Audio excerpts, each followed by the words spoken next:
hopefully in the coming weeks. I really want to pay attention to the attrition of arms going through. You have a lot of teams that are coming back and going back at it. You have the Cubs, the Dodgers, and the Astros, who all have over 5,600 innings on their arms since 2015.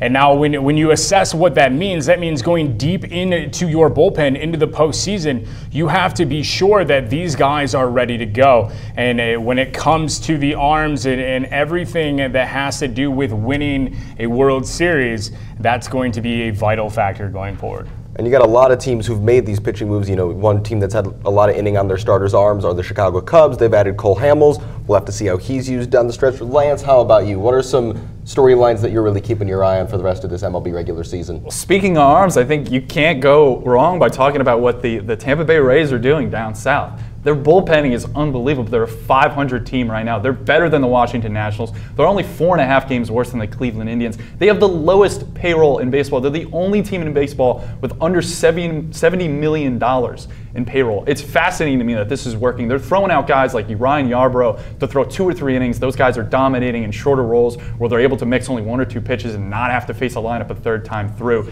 The Rays' strategy is working. I think it's going to spread through baseball. You have to think teams like the Royals and the Reds and all these other teams with terrible rotations actually think about this topic long term and want to implement it. It's a great strategy. And as a fan of a team in the Chicago White Sox with a terrible rotation, I'd certainly be interested to see them or any of these other really struggling baseball teams try that as a strategy going forward, and we'll have to wait and see.